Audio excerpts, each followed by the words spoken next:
আসসালামু আলাইকুম, স্বাগতম নিউজ 71 সংবাদে। আমি মোহাম্মদ সাদিকুর রহমান। আজকের সব আন্তর্জাতিক খবর নিয়ে হাজির হয়েছি। শুরুতেই জানিয়ে দিব সংবাদ শিরোনাম, তারপর বিস্তারিত।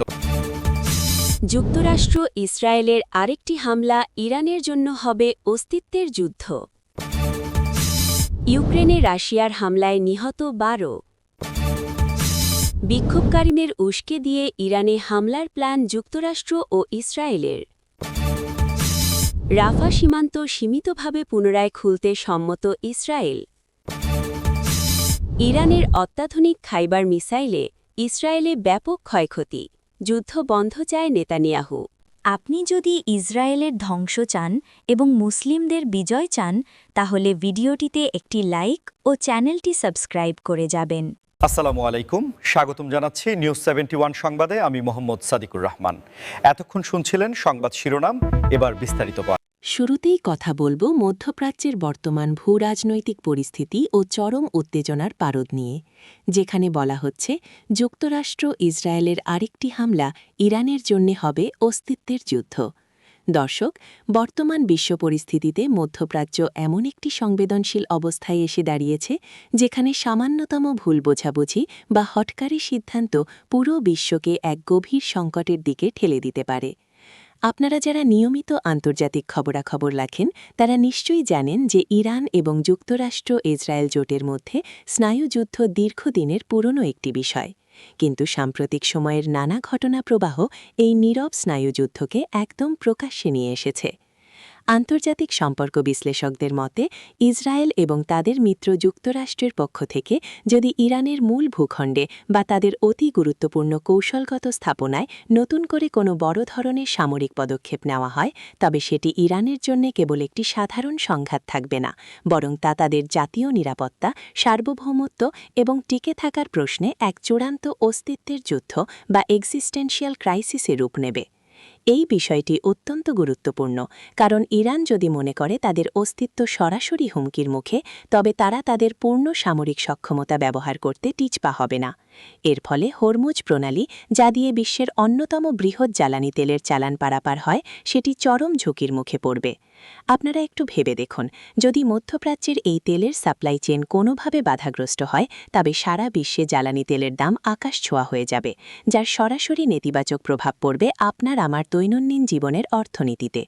বিশ্বব্যাপী মুদ্রাস্ফীতি, দ্রব্যমূল্যের ঊর্ধ্বগতি এবং অর্থনৈতিক মহামন্দার মতো পরিস্থিতি তৈরি হতে পারে।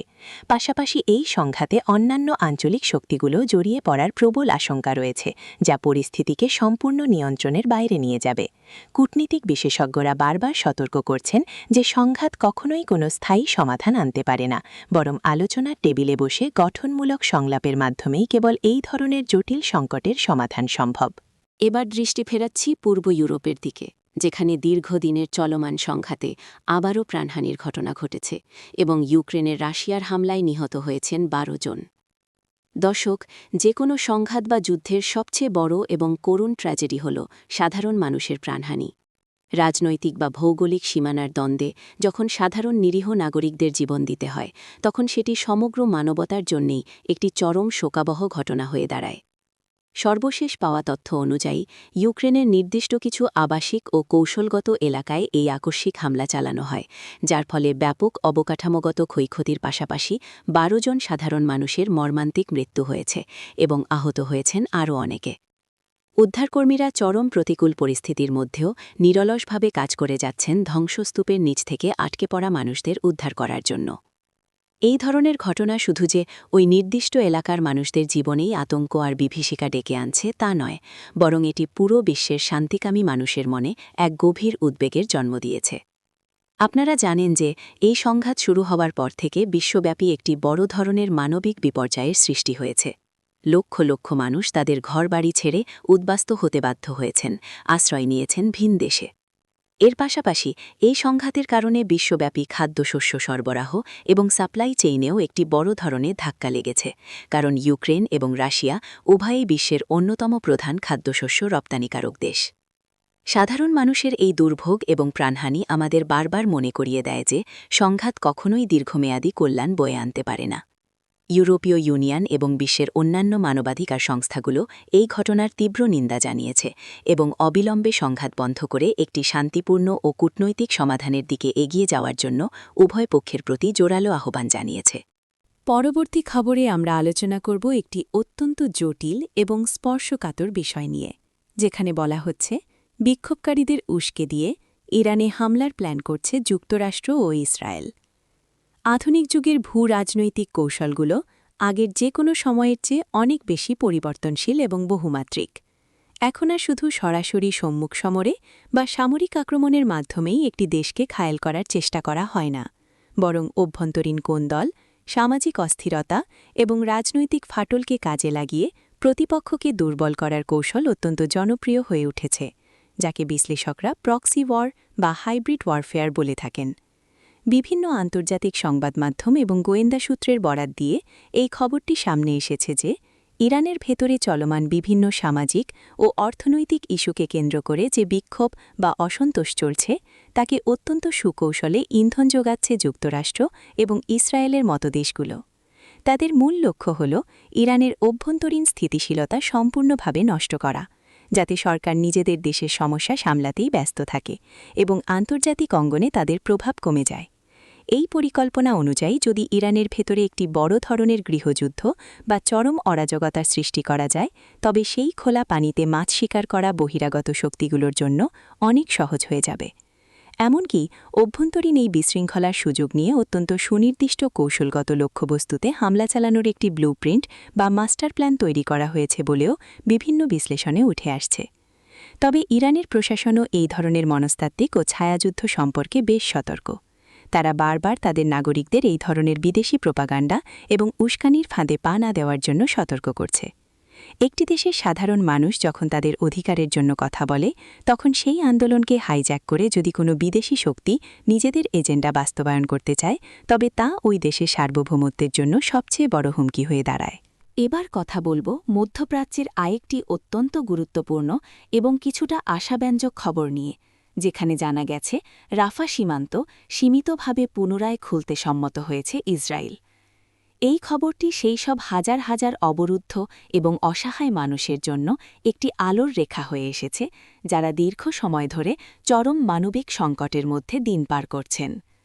রাফা সীমান্ত হল ফিলিস্তিনের গাজা উপত্যকা এবং মিশরের মধ্যবর্তী একটি অত্যন্ত গুরুত্বপূর্ণ ক্রসিং পয়েন্ট, যা সাধারণ মানুষের যাতায়াত এবং জীবন রক্ষাকারী ত্রাণ সরবরাহের অন্যতম প্রধান লাইফলাইন হিসেবে কাজ করে।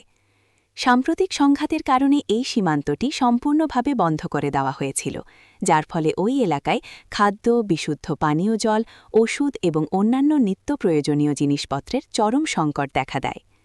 হাসপাতালগুলোতে জীবন রক্ষাকারী ওষুধের অভাবে অনেক সাধারণ মানুষ এবং শিশুরা মৃত্যুর মুখে পতিত হচ্ছিল। এই হৃদয়বিদারক পরিস্থিতির কারণে আন্তর্জাতিক সম্প্রদায়, জাতিসংঘ এবং বিভিন্ন মানবাধিকার সংস্থা ইসরায়েলের ওপর প্রচণ্ড চাপ প্রয়োগ করতে শুরু করে, যাতে অন্তত মানবিক কারণে এই সীমান্তটি খুলে দেওয়া হয়। শেষ পর্যন্ত কাতার, মিশর এবং যুক্তরাষ্ট্রের মতো দেশগুলোর নিবিড় কূটনৈতিক তৎপরতা এবং মধ্যস্থতার পর ইসরায়েল এই রাফা সীমান্তটি অত্যন্ত সীমিত পরিসরে পুনরায় খুলে দিতে সম্মত হয়েছে। সীমিত পরিসর বলতে এখানে বোঝানো হচ্ছে যে আপাতত শুধুমাত্র জরুরি চিকিৎসা সহায়তা, অতি প্রয়োজনীয় খাদ্য সামগ্রী এবং জ্বালানি সরবরাহকারী ট্রাকগুলোকে কড়া তল্লাশির পর ওই এলাকায় প্রবেশের অনুমতি দেওয়া হবে।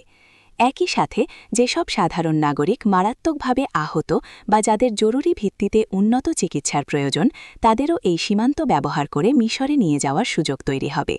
আজকের সর্বশেষ এবং সবচেয়ে চাঞ্চল্যকর খবরটি হল ইরানের অত্যাধুনিক খাইবার মিসাইলে ইসরায়েলে ব্যাপক ক্ষয়ক্ষতি হয়েছে এবং এর জের ধরে খোদ নেতানিয়াহু এখন যুদ্ধ বন্ধ করতে চাইছেন। দর্শক, প্রযুক্তির এই যুগে সামরিক সক্ষমতা কতটা দ্রুত পরিবর্তিত হচ্ছে, এটি তারই একটি জ্বলন্ত প্রমাণ। ইরান গত কয়েক বছরে তাদের প্রতিরক্ষা ব্যবস্থাকে এমন এক পর্যায়ে নিয়ে গেছে যা অনেক উন্নত দেশের জন্যেও ভাবনার বিষয় হয়ে দাঁড়িয়েছে। খাইবার মিসাইল হল ইরানের তৈরি অত্যন্ত শক্তিশালী, দূরপাল্লার এবং নিখুঁতভাবে লক্ষ্যবস্তুতে আঘাত হানতে সক্ষম একটি অত্যাধুনিক ব্যালিস্টিক মিসাইল। এই মিসাইলটির সবচেয়ে বড় বৈশিষ্ট্য হল এটির রাডার ফাঁকি দেওয়ার অত্যন্ত আধুনিক প্রযুক্তি সম্পন্ন, যার ফলে বিশ্বের অনেক উন্নত অ্যান্টি-মিসাইল ডিফেন্স সিস্টেমও একে সহজে আটকাতে পারে না। সাম্প্রতিক এই হামলার ঘটনায় ইসরায়েলের অভ্যন্তরে বেশ কিছু গুরুত্বপূর্ণ কৌশলগত এবং সামরিক স্থাপনায় ব্যাপক মাত্রায় ক্ষয়ক্ষতি হয়েছে বলে জানা গেছে। যদিও ইসরায়েলের তরফ থেকে ক্ষয়ক্ষতির সঠিক পরিমাণ নিয়ে আনুষ্ঠানিকভাবে খুব বেশি তথ্য প্রকাশ করা হয়নি, তবে স্যাটেলাইট ইমেজ এবং আন্তর্জাতিক গণমাধ্যমগুলোর প্রতিবেদন থেকে এটি স্পষ্ট যে এই আঘাত ইসরায়েলের জন্য একটি বড় ধরনের ধাক্কা। এই অপ্রত্যাশিত এবং শক্তিশালী আঘাতের ফলে ইসরায়েলের অভ্যন্তরীণ রাজনীতিতেও চরম অস্থিরতা দেখা দিয়েছে। সাধারণ নাগরিকরা ক্রমাগতভাবে একটি অনিশ্চয়তা এবং আতঙ্কের মধ্যে জীবনযাপন করতে করতে ক্লান্ত হয়ে পড়েছেন। দীর্ঘমেয়াদী এই যুদ্ধের কারণে ইসরায়েলের অর্থনীতিতেও মারাত্মক নেতিবাচক প্রভাব পড়েছে। ব্যবসা বাণিজ্য স্থবির হয়ে আছে এবং সামরিক খাতে বিপুল পরিমাণ অর্থ ব্যয়ের কারণে দেশের অভ্যন্তরীণ উন্নয়ন ব্যাহত হচ্ছে।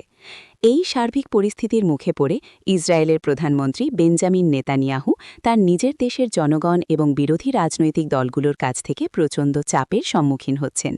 সবাই এখন চাইছে এই অন্তহীন সংঘাতের অবসান ঘটুক। ফলে যে নেতানিয়াহু কিছুদিন আগেও যে কোনো মূল্যে সামরিক অভিযান চালিয়ে যাওয়ার পক্ষে কঠোর অবস্থানে ছিলেন, তিনি এখন একটি সম্মানজনক যুদ্ধবিরতি বা যুদ্ধ বন্ধের জন্য কূটনৈতিক পথ খুঁজছেন বলে বিভিন্ন আন্তর্জাতিক বিশ্লেষণে উঠে আসছে।